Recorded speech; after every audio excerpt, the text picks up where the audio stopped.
ноцтой хэрэг. Сайн байцгаана уу? Өнөөдөр бид мөрдөгч лигийг илрүүлэхэд оролцсон нэгэн хэргийн талаар ярих болно. Анхандаа энэ нь энгийн нэгэн галдан шатаах хэрэг байсан боловч эцэстээ хачирхалтай хүн амны хэрэг болон хувирчээ. 235 жилийн түүхтэй хотын бэлэг тэмдэг болсон барилга гинт шатсан бөгөөд цагдаа нар гал түүмэр гаднаа харагдаж байгаа шигэ энгийн биш болохыг тогтоожээ. Гэвч түүмрийн дараах балгасны өмнө цагдаа нар юу ч хийж чадахгүй байсан тул аргагүй эрхэнд эд мөрийн баримтын шинжээч мөрдөгч лигээс тусламж хүсв.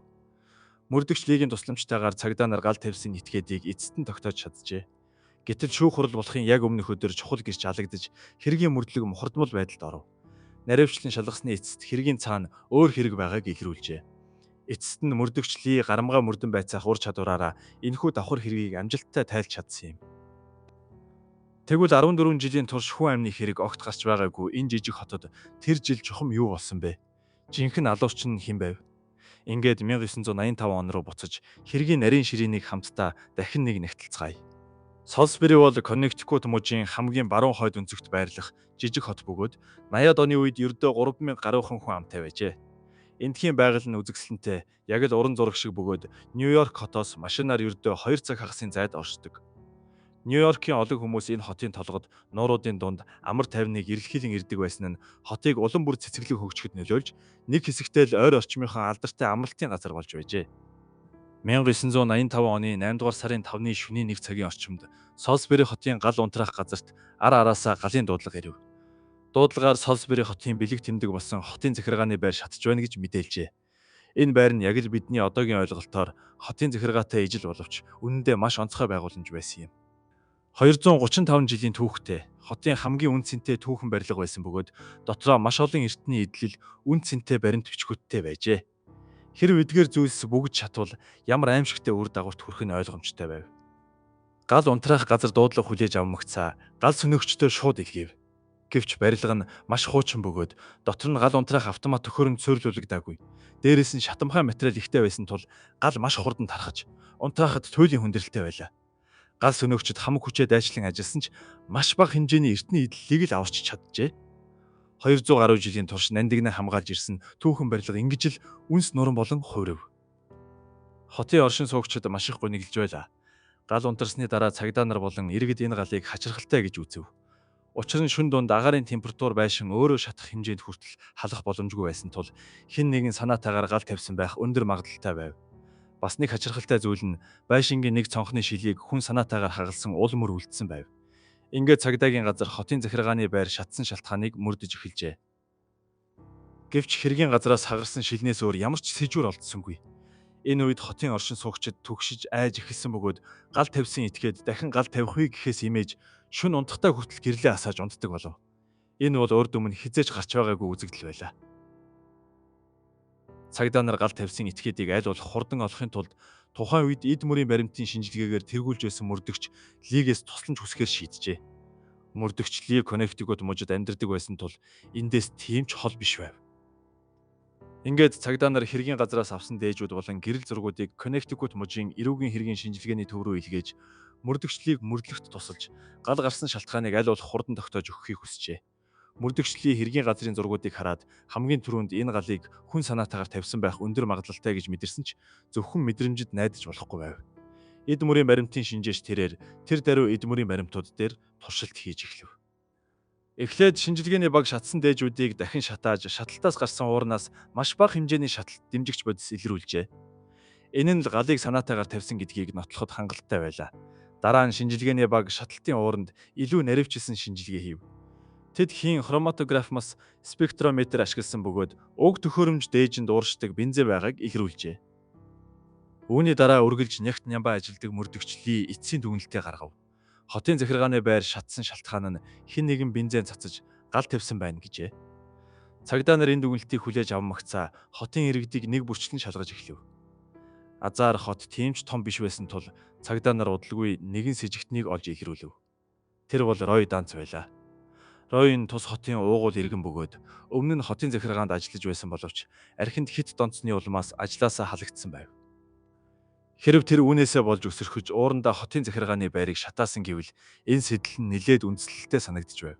Түүнээс гадна зарим хүмүүс түүний сахал өгсөнд баг зэрэг хуйхлагдсан уул мөр байхыг харсан гэжээ.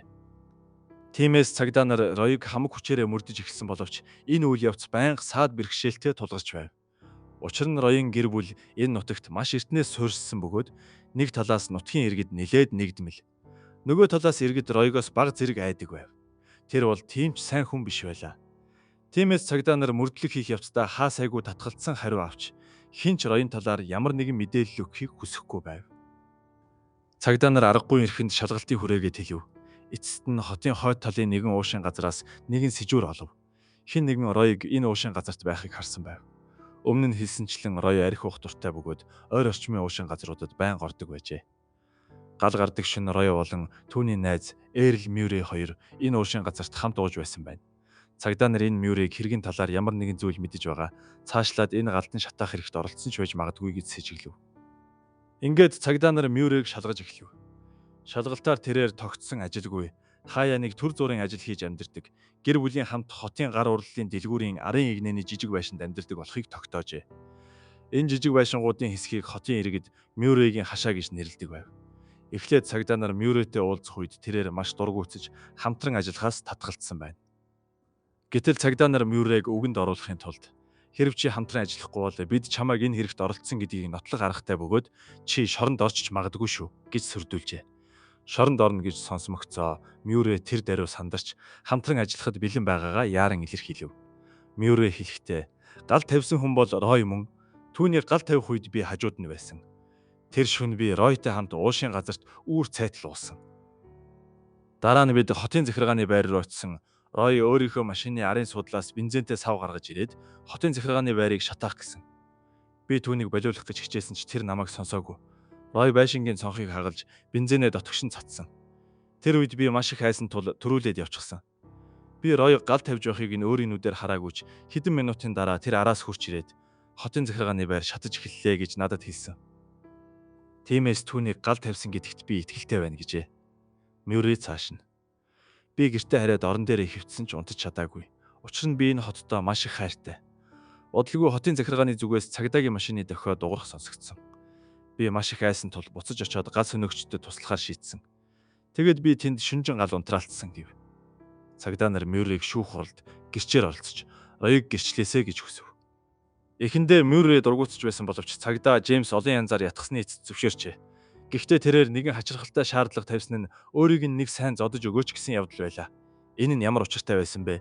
Үүнийг дараагийн үйл явдлуудаас мэдэх болно. Энэ галдан шатаах хэрэг энд хүрээд зарим саад бэрхшээлтэй тулгарсан ч ерөнхийдөө нэлээд амжилттай байв. Хэрэг тэмч төвхтэй биш бөгөөд галыг хүн санаатаагаар тавьсан, Ройод гал тавих сэдэл байсан бөгөөд одоо гэрчж олдсон тул ямар нэгэн гинтийн зүйл гарахгүй бол удахгүй хэргийг хаах боломжтой байлаа. Гэвч хэрэг санснаар болсонгүй, гинтийн эргэлт гарав. Мюррей шүүх хуралд оролцож Ройг гэрчлэхээс яг нэг өдрийн өмнө буюу 1986 оны 10 дугаар сарын 23-ны өглөөний 7 цагт хотын ойролцоох нэгэн цөөрмийн иргэдээр загасчилж байсан хоёр эмэгтэй Мюррейгийн цогцсыг олжээ. Түүний толгой болон биед нь нийтдээ 3 удаа буутсан байлаа. Уг нь галдан шатаах хэрэг удахгүй хаагдах гэж байсан боловч гол гэрч алагдсанаар галдан шатаах хэргийг хаах боломжгүй болсон төдийгүй дахин нэг хүн амны хэрэг нэмэгдэж байдал улам бүр ээдрээтэй болов. Энэ хотод 14 жилийн турш хүн амны хэрэг гараагүй гэдгийг санах хэрэгтэй. Мюррей алагдсан нь хотын оршин суугчдын айдсыг улам нэмэгдүүлв. Цагдаа нар наривчлан дүн шинжилгээ хийх шаардлагагүйгээр с ิจ гтэн хэн болохыг мэдж байлаа. Учир нь Мюррей маргааш нь Ройг гэрчлэх гэж байсан тул түүний үхэл хамгийн ихээр Ройд ашигтай байх байв. Гэхдээ Ройг буруутгахын тулд тодорхой нотлох баримт хэрэгтэй бөгөөд гэмт хэргийн газрыг хамгаалах нь маш чухал байлаа. Гэтэл яг энэ үед цаг агаарын мэдээгээр удахгүй хүчтэй шуурга болно гэж мэдээлв. Энэхүү шуурга хэргийн газар дах бүх нотлох баримтыг устгах нь тодорхой байв. Цагдаа нар шуурга эхлэхээс өмнө нотлох баримт цуглуулахын тулд мөрдөгч Лиг авчруулахаар тусгайлан нисдэг тэрэг илгээжээ. Мөрдөгч Ли ширүүн бороо орохоос 2 цагийн өмнө хэргийн газарт ирж амжив. Гэвч 2 цагийн дотор мөрдөгч Ли болон шинжилгээний багийнхны цуглуулж чадах эд мөрийн баримт маш хязгаарлагдмал байлаа. Хэргийн газраас ямар сэжүүрүүд олдсныг харцгаая. Сэжүүр 1: алуурчны зэвсэг. Хэргийн газраас олдсон сумны хошууны зурааснаас үзэхэд алуурчны ашигласан зэвсэг нь 9 мм-ийн Смит Wesson 459 загварын гар буу болохыг бараг баттай тогтоов. Хохирогч толгойдоо буудуулснаар нас барсан байсан ч энэхүү гол зэвсэг хизээч олдсонгүй. Цагдаа нар алуурчин хэрэгээ үйлдсэний дараа бууга ойролцоох цөөрөм рүү шидсэн байх магадлалтай гэж үзээд шумбагчдыг илгээн цөөрмийг хайлгасан боловч ямар ч сэжүүр олдсонгүй. Сэжүүр 2. Дугуйны мөр.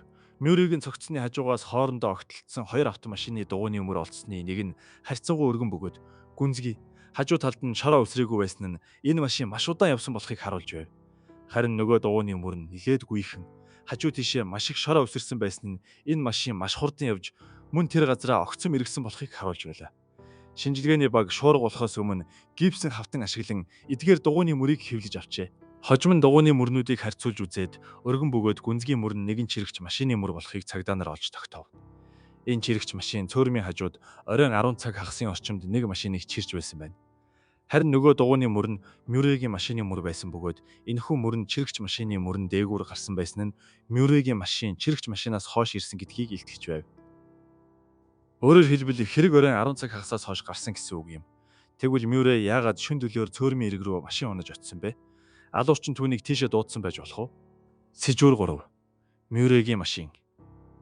Мюррейгийн машин хэрэг гарсан газараас 10 милийн зайд олдсон бөгөөд машины ард талд ямар нэгэн зүйл хүрснээс үүдсэн цусны толб байв. Мөрдөгч Ли эдгээр цусны толбонд шинжилгээ хийгээд Мюррейгийн цус мөн болохыг баталжээ. Энэ нь машин хэргийн газарт байсан бөгөөд хэн нэгэн түүнийг унаж явсан гэсэн үг юм. Машиныг унаж явсан хүн алуурчин байх магадлал маш өндөр байлаа. Цагдаа нар тэр даруй Мюррейгийн машинд үзлэг хийсэн боловч ямар ч хурууны хий олсонгүй. Яг л хүн санаатаагаар сайтар арчиж цэвэрлсэн мэт байв. Сэжүүр 4. Гутлын мөр. Хэргийн газараас хоёр өөр төрлийн гутлын мөр олдсон бөгөөд нэг нь долгион хэлбэртэй улны мөр байв. Үүнийг харьцуулж үзэхэд талигаач Мюррейгийнх болох нь тогтоогдов. Харин нөгөө гутлын мөр нь өвөрмөц 6 өнцөгт хэлбэртэй байсан ба алуурчных байх өндөр магадлалтай байлаа.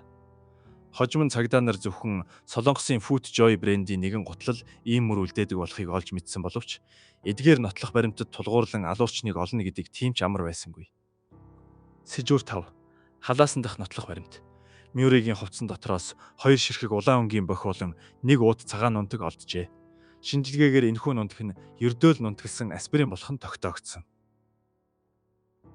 Энэ хэргийн сэжигтэн нь Ройо гэдэг нь маш тодорхой байсан боловч цагдаа Джеймсийн өгсөн нэгэн чухал сэжүүр өөр нэг сэжигтнийг гаргаж ирв. Хохирогч Мюррей өмнө нь ямар хачирхалтай шаардлага тавьж байсныг санаж байна уу? Тэрээр цагдаа нараас өөрийг нь зодож өгөхийг хүссэн шүү дээ. Мюррей өмнө нь цагдаа Джеймсд ингэж хэлж байжээ. Би ингэж байгаагийн шалтгаан нь би цагдаа нарт зодуулж дарамтлуулсныхаа дараа л аргагүй эрхэнд шүүхэд гэрчээр очиж байгаа юм шиг харагдах хэрэгтэй байна. Тэгэхгүй бол Ричард намайг алчхан шүү дээ. Мюррейгийн хэлсэн энэ Ричардын бүтэн нэрийг Ричард Данц гэдэг бөгөөд тэр бол Ройын том ах юм. Ройод энэ том ахаас нь гадна Рональд Данц гэдэг нэг дүү бас байдаг. Данцын 3 ах トゥ нутагтаа ёстой л муу нэрээрээ зартай бөгөөд хотын хүн бүр тэднийг мэддэг байв. Тэднээс хамгийн их нэрд гарсан нь том ах Ричард байлаа. Цагдаагийн бүртгэлээс үзэхэд Ричард багасаа л бусдад гай тарьдаг байсан бөгөөд нийтдээ 20 удаагийн гэмт хэргийн бүртгэлтэй байжээ.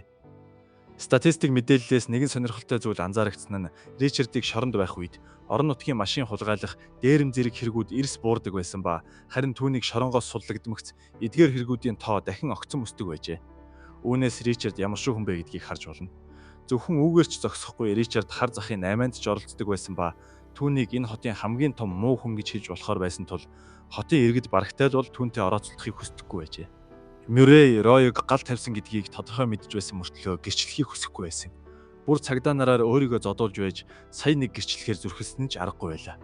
Энэ бүхэн Ричардын өшөө авалтаас айсандаа л тэр байв. Хэрэг гарсны дараагийн өдөр цагдаа нар нэгэн нууц мэдээлэл хүлээн авчээ. Нэрээ нууцлсан нэгэн хүн Ричардад 9 мм-ийн гар буу байдаг гэж хэлсэн бөгөөд мөн тэрээр Мюррейг ална гэж сүрдөөж байсан гэжээ. Энэхүү мэдээлэлд үндэслэн цагдаа нар шүүхээс Ричардын гэрт нэгжлэг хийх зөвшөөрөл хүссэн байна. Мөн хохирогч Мюррейгийн дүүч нэгэн мэдээлэл өгчээ. Тэрээр Мюррейг нас барахаасаа өмнө түүнд "Хэрэв би өвхвөл энэ гарцаагүй Ричардын хийсэн хэрэг байх болно шүү" гэж хэлж байсан гэжээ. Энэ үед бүх сэжүүр Ричард руу чиглэж байсан боловч цаг хугацааны хувьд асуудалтай болж ирв. Ричард үнэхээр алуурч мөн үү? Дараа нь мөрдөгч Ли эдгээр сэжүүрүүдийг ашиглан хэргийн газрыг хэрхэн сэргээн босгосон бэ? Энэ талаар бид дараагийн дугаартаа үргэлжлүүлэн ярих болно. За, энэ бол хачирхалтай галдан шатаах хэргийн эхний хэсэг байлаа. Лайк дарж, сэтгэгдэл үлдээж, цааш нь түгээхээ битгий мартаарай. Түр баяртай.